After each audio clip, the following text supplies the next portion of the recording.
Vamos falar um pouquinho mais sobre mixagem no vídeo de hoje, tá? Sobre recall e revisão final. Seja bem-vindo ao 31º vídeo da série Mão na Massa, já estamos no finalzinho, tá?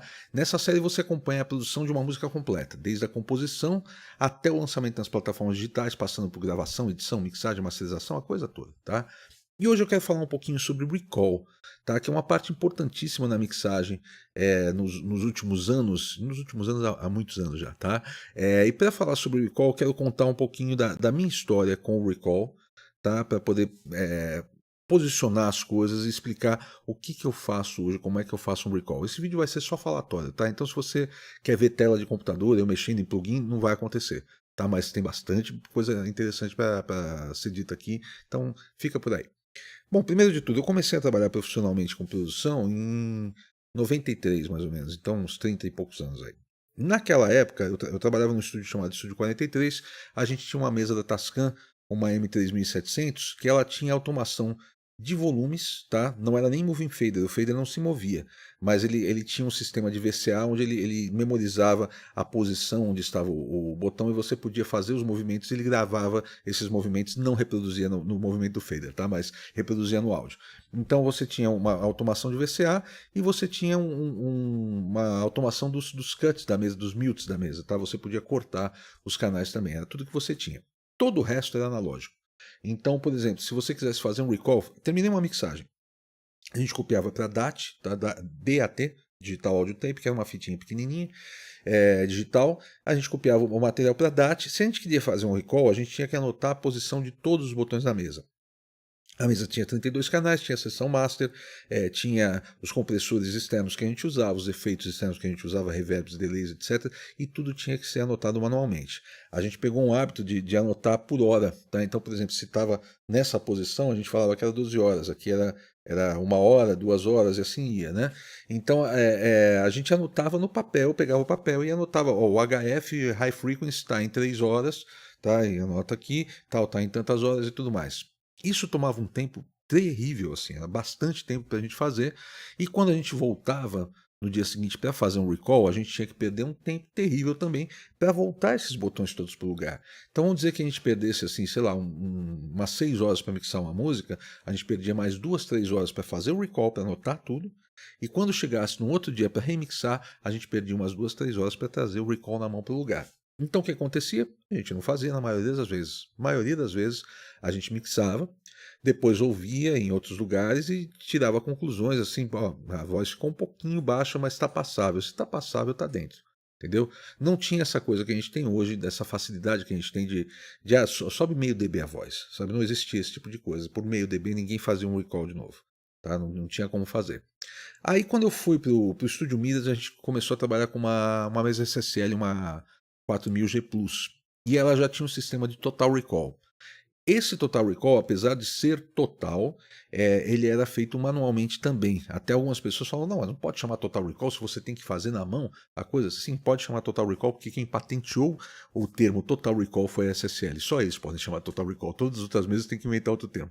Mas enfim, como é que funcionava? Você via na tela o desenho dos botões e a posição onde eles tinham que estar estava em branco. Aí você movia os botões até esse branco sumir. Tá? Então você fazia isso no canal inteiro, ele mostrava o canal 1, todas as coisas que tinha que fazer, aí mostrava o canal 2 e assim você ia fazendo até terminar de fazer o recall da mesa inteira. Tá? A margem de erro era grande, existia, tá? Mas ficava bem mais próximo do que a gente queria. E tudo que era outboard, tudo que era externo à mesa, reverbs, delays, compressores, etc., equalizadores que a gente usou externo, tinha que anotar na mão mesmo. Tá? Então o que a gente fazia? A gente tinha num disquete, era guardada a memória da mesa, e a gente tinha um software da própria mesa onde a gente tinha uma parte, os mix notes, né, onde a gente podia colocar ali o que a gente usou, o que a gente fez e tudo mais.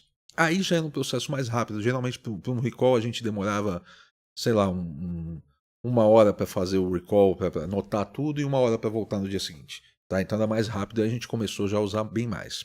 E aí, o que acontece? Quando a gente passou a mixar no computador, minha primeira mixagem no computador foi em 99, tá?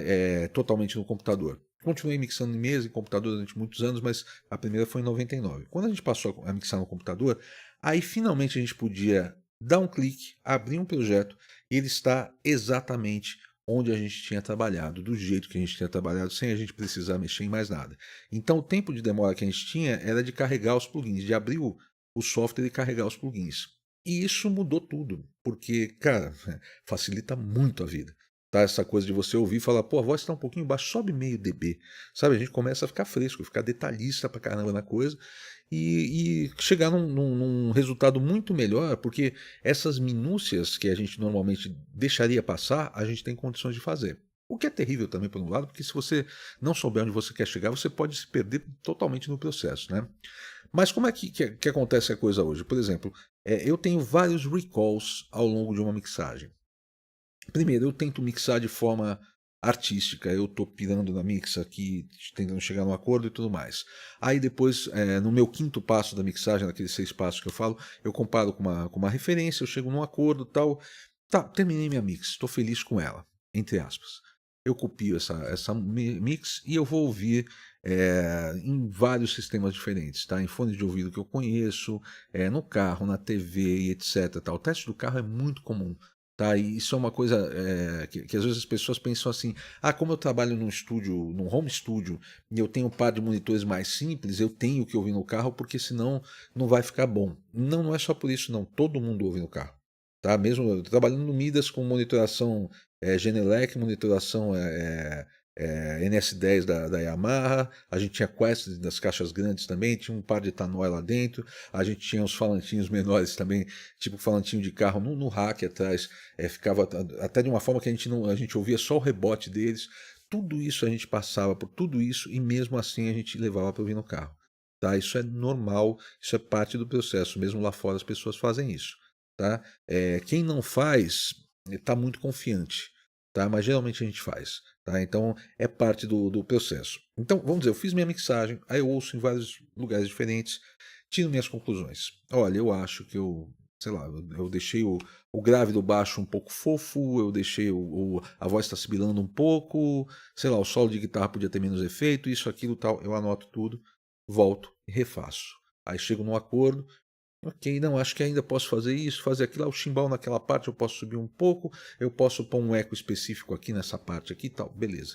Terminei a minha mixagem. Tá, então terminou? Não, não terminou, porque agora eu vou mandar para o cliente. E aí vai ter o recall do cliente. Tá? E o cliente vai ouvir e vai me pedir o recall. Eu peço algumas coisas, porque tem muita gente que ouve e julga de uma forma errada. Já aconteceu de um cliente que chegou para mim que falou que estava tudo muito médio, muito médio, muito médio, e eu ouvia e comparava com outras coisas, estava tudo certo, e os caras da banda, o restante da banda achava que estava tudo certo, até um dia que ele me trouxe os fones de ouvido, que ele tinha pago R$ 10 num camelô, e realmente soava muito médio, mas o Pantera soava muito médio, o Metallica soava muito médio, entendeu? E todas as outras bandas soavam muito médio, porque o fone era uma merda, né? Aí eu falei para ele assim, você tem muito apego para esse fone? Eu falei, não, não, peguei, quebrei o fone, joguei fora, falei assim, Tó, tinha um par de cos bonitinho e tal, dei de presente para ele, eu falei, a partir de agora ouve música, ouve fone bom, tá? Que para não ficar me enchendo o saco, porque me encheu o saco realmente foi uma coisa chata. E aí o que acontece? Eu peço algumas coisas. Primeiro, para ouvir em pelo menos 3 sistemas de reprodução diferentes. Isso é uma coisa, anota, faz bem.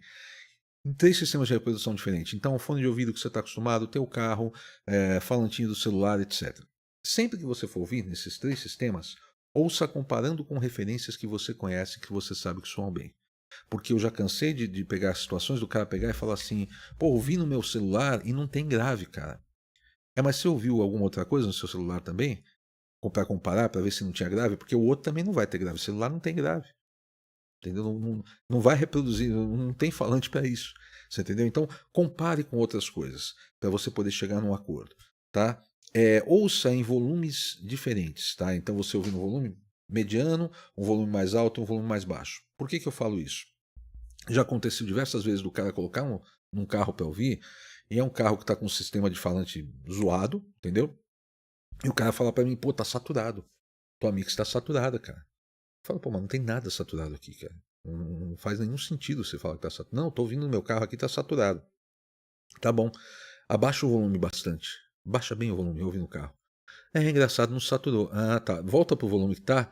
Põe aí uma música que você gosta, que você sabe que soa bem, e vê se está saturado. Ah, realmente está. Então, troca esse som desse carro. O som tá zoado, cara.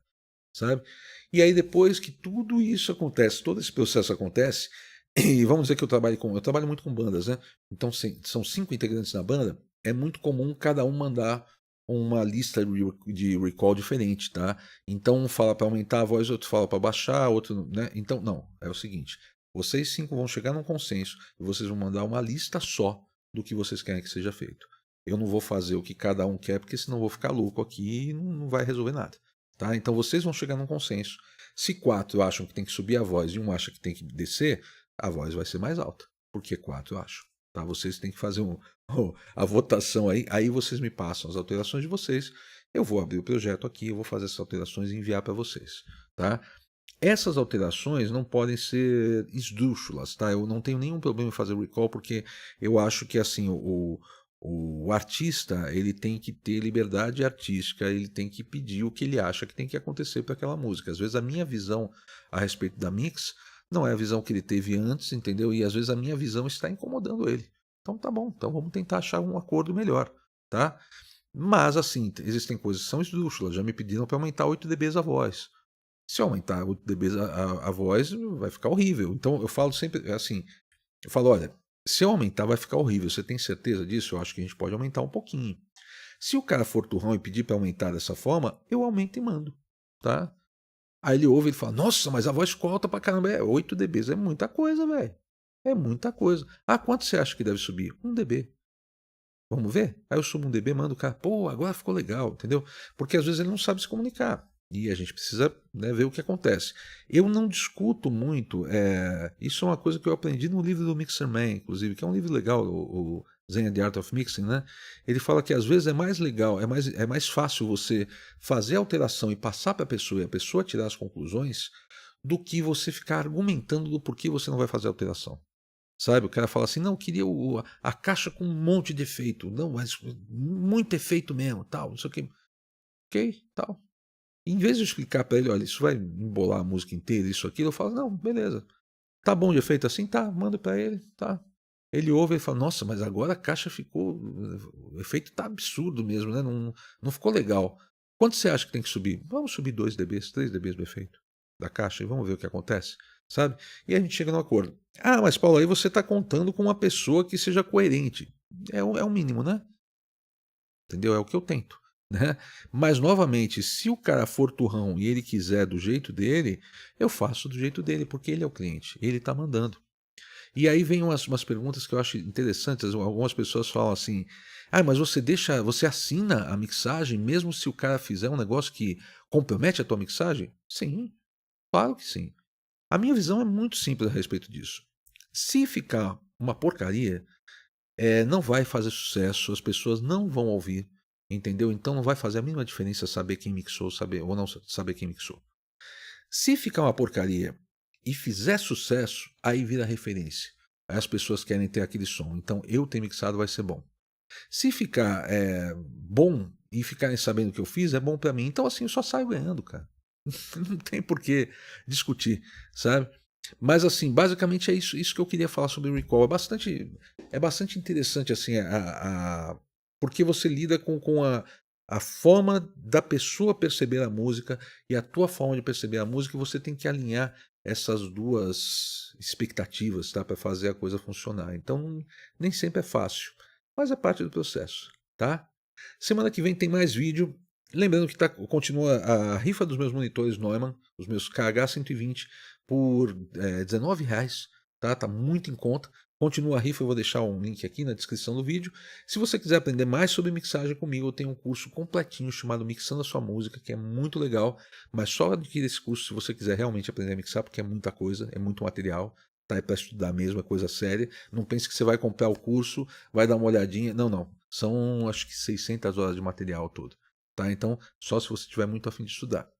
E se você quiser que eu mixe uma música sua, ou você quiser uma consultoria comigo, eu faço consultorias online, tá? Com uma hora de duração, entre em contato pelo nosso WhatsApp. Eu vou deixar aqui também na descrição do vídeo. Tá bom? Até semana que vem. Valeu!